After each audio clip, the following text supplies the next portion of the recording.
আমার ইবাদত হবে কি 2 বছর 5 বছর না মরণ পর্যন্ত? বলেন বলেন। আমি মরে গেলে আমার আর ইবাদত নেই, মরে গেলে আমার দায়িত্ব তখন জীবিত মানুষদের। বলেন তো, আমি এই যে নদীতে, এই যে এখানে পুকুর আছে, মরে গেলাম, পড়ি মরে যাওয়ার পরে আমার দাফন হবে, কাফন হবে, কবরে দেবে, এটা কি দায়িত্ব আমার? বলেন বলেন। কার? জীবিতদের। সুতরাং আমার কাজ হবে আমার মরণ পর্যন্ত, এবং এই কাজটা হবে পুরাটা ইবাদত। পুরাটা কি? এরকম ইবাদত এই কোরআনে কারিমে আছে 500। কয়টা? আরো জোরে বলেন। এই 500-র ভেতরে একটা ইবাদতের নাম হচ্ছে সিয়াম বা রোজা। এটা এত গুরুত্বপূর্ণ বিধান, পৃথিবীর অন্যান্য বিধানগুলো আল্লাহ নাযিল করেছে জমিনে, আর রোজার নামাজের বিধানটা আল্লাহ একেবারে রাসূলুল্লাহকে নিয়েছে আরশে 6 মাস দিয়েছিল। কয় মাস?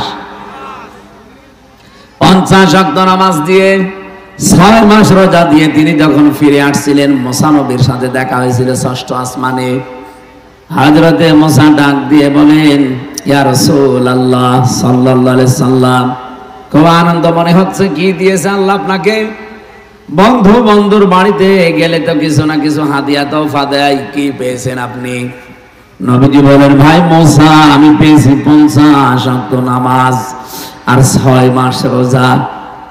হযরতে মুসা বলেন, এত কিছু পেয়ে আপনি আনন্দে আছেন, বাস্তবতা বোঝেন আপনি। আপনি আমার চাইতে সম্মানে বড়, কিন্তু অভিজ্ঞতা আপনার চাইতে আমার বেশি। দুনিয়াতে আমি আপনার আগে গিয়েছি, আমি দেখেছি ওই জায়গায় আমার উম্মতের উপরে মাত্র একটা রোজা ফরজ ছিল বছরে, আর মাসে প্রতিদিন মাত্র 1 ওয়াক্ত নামাজ ফরজ ছিল, তাই তারা পড়তো না। আর আপনি 6 মাস রোজা পেয়ে 50 ওয়াক্ত নামাজ পেয়ে আনন্দে আছেন। জান আল্লাহকে বলেন যেন কমিয়ে দেয়। তিনি সেই কয়বার জান আল্লাহ কমাতে থাকে, শেষে আর 5 ওয়াক্ত ছিল আর 1 মাস ছিল রোজা। মুসা নবী বলেন, না, আবার জান, আবার কমান। বিশ্ব নবী বলেন, ভাই যে মুসা আমার লজ্জা করছে, আল্লাহর কাছে আমরা যেতে পারবো না। বারবার আল্লাহ আমাকে দিতে চায়, আর আপনি বলেন যে কমান। না, আমার লজ্জা করে, আমি যেতেই পারবো না, আমার উম্মত মারবে। সঙ্গে সঙ্গে জিবরাইল এসে বলে, হে রাসূল, আল্লাহ পাক সিদ্ধান্ত জানিয়েছেন। তিনি কিন্তু 50 ওয়াক্তই লিখে ফেলেছিলেন, 6 মাস রোজায় লিখেছিলেন। আপনার কনসিডারের কারণে আল্লাহ কমাতে কমাতে পর্যন্ত এসে দাঁড়িয়েছে। আপনার উম্মতদেরকে যে বলবেন, তারা যদি সত্যি 5 ওয়াক্ত নামাজও সঠিকভাবে পড়তে পারে, রমজানের 1 মাস রোজা যদি সঠিকভাবে তারা রাখতে পারে, হক আদায় করে, আল্লাহ জানিয়েছেন 50 ওয়াক্ত নামাজ আর 6 মাস রোজা রাখার সওয়াব তাদের দিয়ে দেবে। সেই সুযোগ এখন আমাদের অলরেডি চলছে। এজন্য যাদের জীবনে রোজা এসেছে, খুব মারাত্মক পরিস্থিতি খারাপ হওয়া ছাড়া রোজা ছাড়বেন না ভাই। অনেকে বলে, আমি ভ্যান চালাই, আমি গরিব মানুষ, মাঠে কাজ করি, আমারও রোজা রাখা লাগবে। লাগবে না মানে? আপনি কি আল্লাহর বান্দার বাইরে? রোজা রাখলে মানুষের দুইটা গুরুত্বপূর্ণ অসুখ থেকে আমার আল্লাহ বাঁচিয়ে দেয়, যে বিজ্ঞান 2017 সালে এটা পেয়েছে, অথচ এটা কোরআনে আল্লাহ দিয়েছেন 1500 বছর আগে। আমরা অনেকে শিক্ষিত মানুষ যারা আছে, অটোফেজি নাম শুনেছেন? হ্যাঁ, অটোফেজি 2017 সালে জাপানের একজন বিজ্ঞানী, স্বাস্থ্য বিজ্ঞানী, চিকিৎসার উপরে নোবেল পর্যন্ত পেয়েছে। সে লোকটা ইউশোনারি ওসামি। এই সাতাদের নাম উচ্চারণ করাও কঠিন, দাঁত মুখ বাঁকা হয়ে যায়। এই লোকটা চিন্তা করছে, আমি তো নোবেল পেয়েছি সেই বিষয়টা নিয়ে, এটা দুনিয়ার মানুষকে উনি জানিয়েছেন। আমাদের শরীরের ভেতরে 2 কোটি কোষ আছে। কোষ, আমরা যখন একাধারে খাবার খেতেই থাকি, তখন ওই আশেপাশে গুলো কিছু কোষ বৃদ্ধি হতে থাকে। বৃদ্ধি হতে হতে এই আসল কোষ যেগুলো, এগুলো তখন দুর্বল হয়ে যায়, আর যেগুলো বৃদ্ধি, ওই পরগাছা আগাছা, ওগুলো তখন আরো শক্তিশালী হয়। দেখবেন ফসলের ভেতরে আগাছা পরগাছা, ওর জোর বেশি না কম? আর ওগুলো বেশি হলে আসল ফসল ঠিক থাকে, দুর্বল হয়ে যায়। কথা বলে না কেন? এই কোষগুলো আল্লাহ যেগুলো দিয়েছেন শরীর কন্ট্রোল করার জন্য, এগুলো তখন আর দাম নেই, কমে যায়। ওই পরগাছা অতিরিক্ত যেগুলো, ওগুলো এত শক্তিশালী হতে থাকে, উনি চিন্তা করলে এটা কমানো যায় কি করে।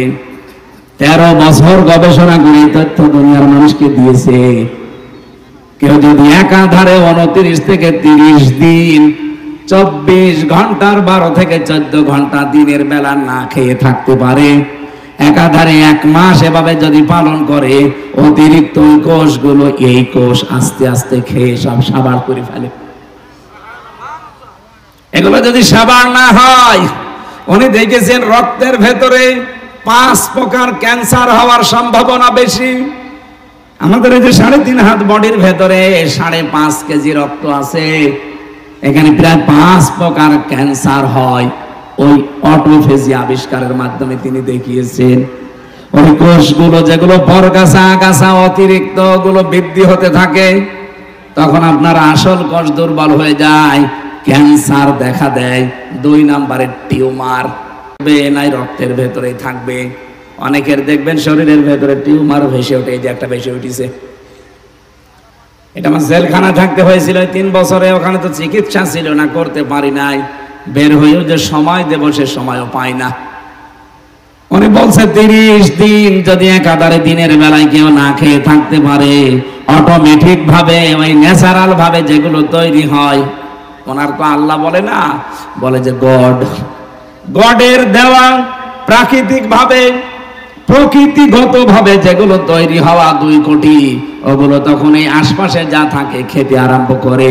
খেতে খেতে খেতে খেতে 30 দিনে পুরা সাবাড় করে ফেলে। আপনার রক্তে 5 প্রকার ক্যান্সার আর টিউমার হওয়া থেকে তখন আপনি বাঁচতে পারেন। বলেন তো, রোজা রাখার দ্বারা এই উপকার উনি চিন্তা করলেন। পৃথিবীতে কোন ধর্মীয় গ্রন্থে তথ্য পাওয়া যায় কিনা?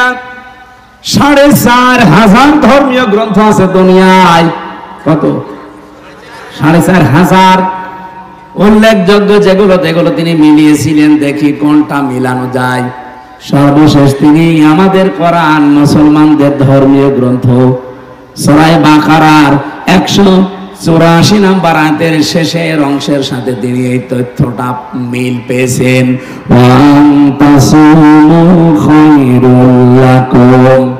রাব্বুল আলামিন বলেন, তোমরা রোজা রাখো, তাহলে তোমাদের উপকার হবে, তোমাদের ভালো হবে। কি ভালো হবে? তার 1 নাম্বার ভালো তিনি এইটা দিয়েছেন।